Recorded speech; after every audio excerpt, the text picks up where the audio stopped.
Hey man, Hey, what's up? so you want bass lessons, right? Yeah, I don't mind some, because I've been into heavy jazz for a very long time. I've been playing bass now for like, I don't know, 6 years. I'm looking to up my skills. I'm heavily into Jaco, and the likes. So I wouldn't mind going to the next level. And I heard a lot about you, so, let's see where it goes. Alright, that's a nice thing to know. Can you play something for me, please?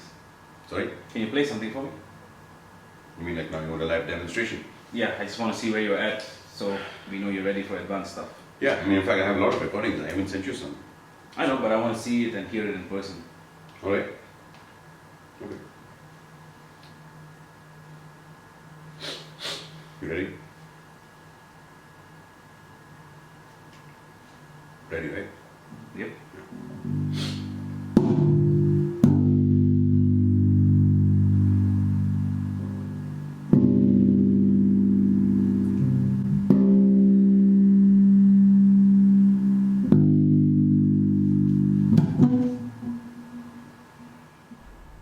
Hey guys, how's it going? Anthony Muthurajah here, and that was my brother Jonathan Muthurajah who was here earlier.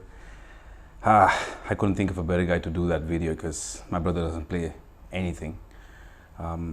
He's an extremely musical guy, but he doesn't play any instrument.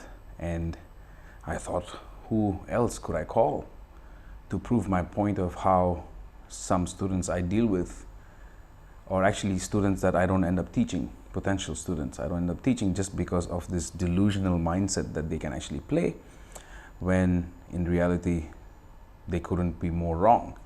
Okay, now this is not a personal attack on anybody. I'm not trying to hurt anybody. However, the truth always hurts. I have been through many situations myself, and I continue to go through and deal with various situations where it just hurts a lot hearing the truth in any context, be it music, life, finances, family, anything, right? So keep an open mind and just hear me out. Okay? So one of the first reasons why you possibly have issues with your playing is a bad start overall. What I mean by that is when you first got your bass, you just got it, you're just trying to figure out, oh, that's a volume, and you're just like,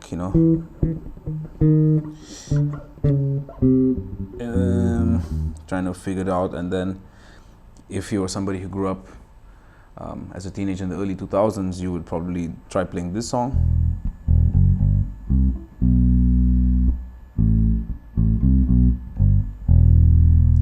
That's Feel Good by Gorillaz. Yeah. Okay, easy bass line. In fact, I teach this to some beginner students. Okay, now moving on from there, what's the next step? Essentially, what I personally feel as an educator and also as a student of music is that one should study the mechanics of the instrument and the concepts of music, harmony, melody, rhythm separately.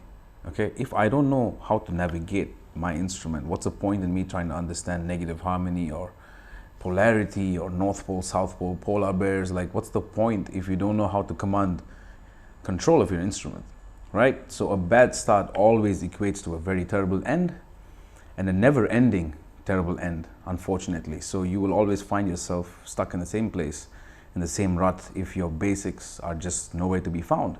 Spend time with your scales. Don't do this.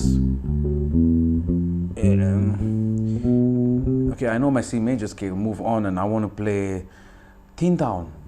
No, don't. If that is you, please don't do that. Go back to your scales. Spend a year with that, at least. Spend 2, spend 3. Really, the more time you spend with the basics, the lesser time you're going to spend struggling with the more advanced ideas and concepts of music. That's truth. That's serious truth. You can ask any advanced musician, any musician you look up to, bass player, guitar player, it could be anybody, ask them. That is the bitter truth. Okay? Now, the second reason is the inability to pace yourself. Coming back to the C major scale, if you don't have this level of clarity in your scales,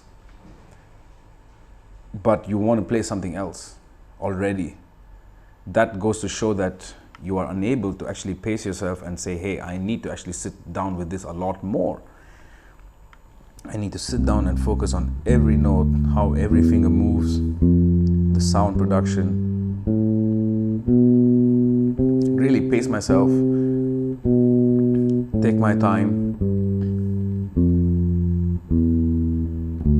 get the notes out clearly with good control. You have to pace yourself. If you feel like you get too wiggly, slow down. If you feel like you sound very flappy with the right hand, slow down. Take your time, absorb all the material, take your time, and don't rush, because you're not in a race against time. You're just trying to get better, unless you have a specific goal, but it doesn't really work that way either. It's exactly like how I, over the last 4 months, have been working out. I've been eating clean.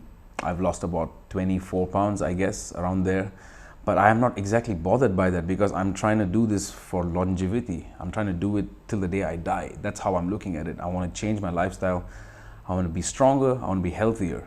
It's not about setting a goal and saying I want to lose X number of pounds by then, and then everything goes to hell when I stop dieting or something. No, change your eating habits, exercise, sleep well, do everything you have to stay healthy. The same principle applies to playing any instrument.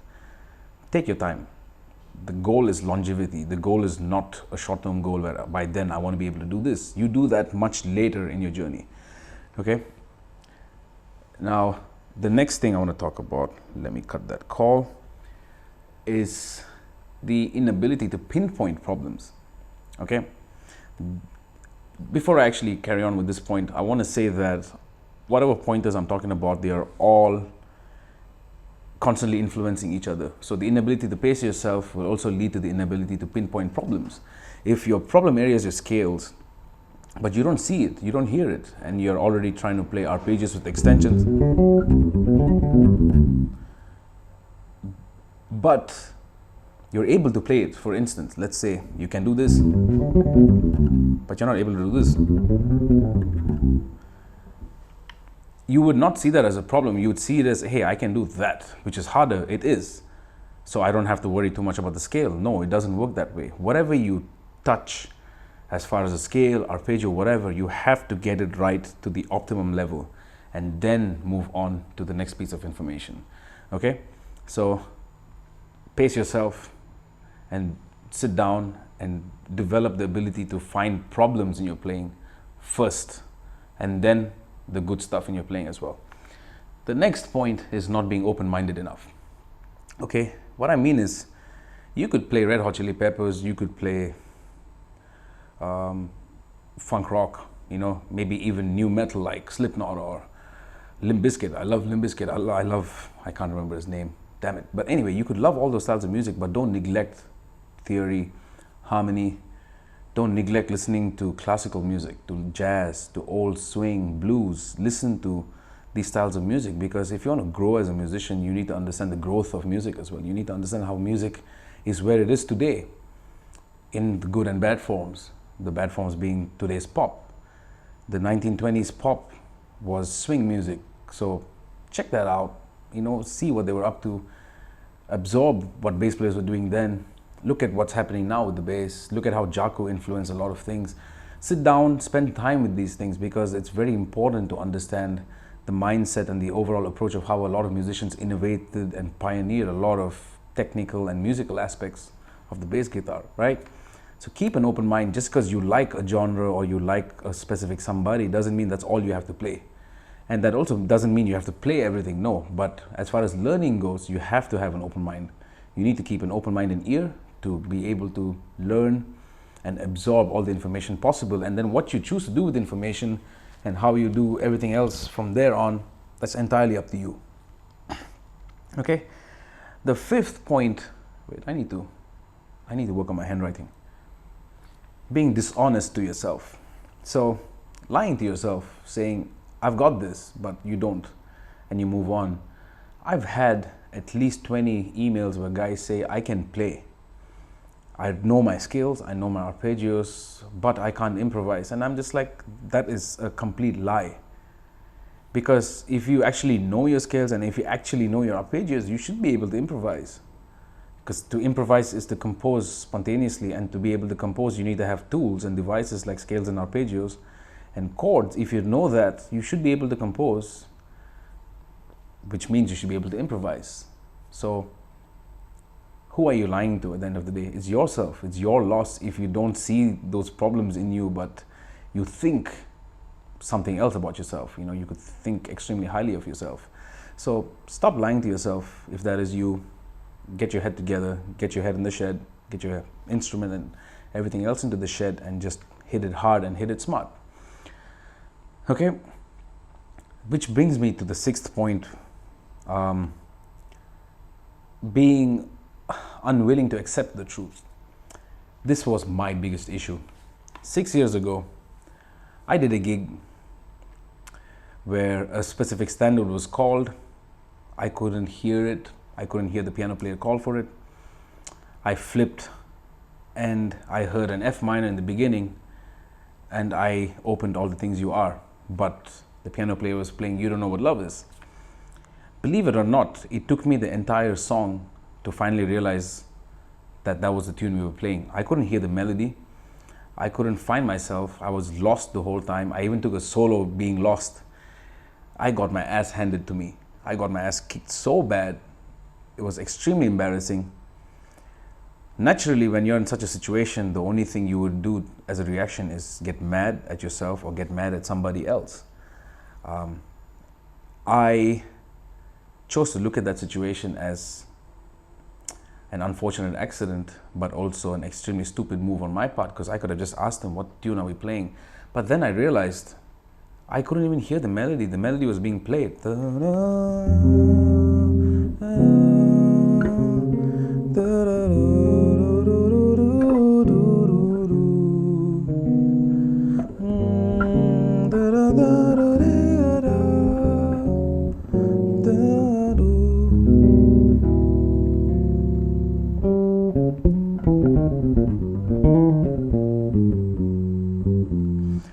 The melody was so clear, but I still didn't recognize the song because it showed me I didn't know standards well enough. I didn't know song titles well enough. I didn't even know the real book well enough. I didn't understand a lot of things. And this was 6 years ago, not a long time ago. But from then to now, where I've come, it's only because of the ability to accept all my shortcomings, the ability to fix all my problems, recognize my problems, going back to my basics. I still go back to my basics every day. 10 minutes, 5 minutes, I still go back to my regular good old scales, good old patterns and sequences. I spend a lot of time doing that because you just can never finish learning. Learning is a never-ending process. You never actually truly master your basics or master this technique and that fill and lick. You never master anything. Everything is an open-ended situation where you learn it, but you keep learning it. You don't nail it, you know. You could probably nail the ability to play a specific tune. Even so, it's beyond that. It's much bigger than any of us, you know. It's an extremely different world. So being able to accept the truth is one of the key components, possibly the second most important, because the last point I want to talk about is, in my opinion, the most important aspect to avoid if you don't want to suck at the bass. Okay, and that is having unrealistic expectations for yourself.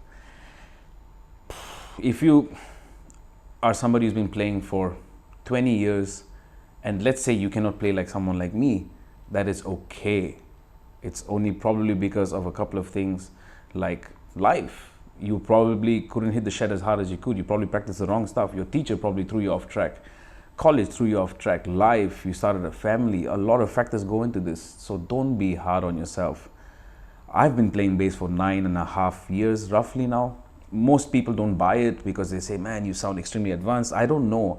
I don't look at myself as an advanced player or a beginner or intermediate. I just look at myself as somebody who's willing to put in work, willing to accept the truth, willing to accept my shortcomings.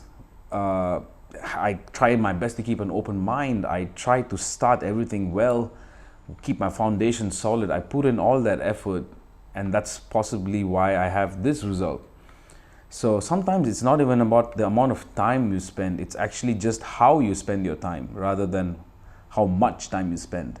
Okay, so I'm not going to continue yapping because it's already going to be a fairly long video.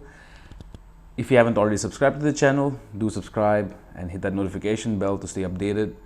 And I will see you guys in the shed until the next lesson. Peace and love.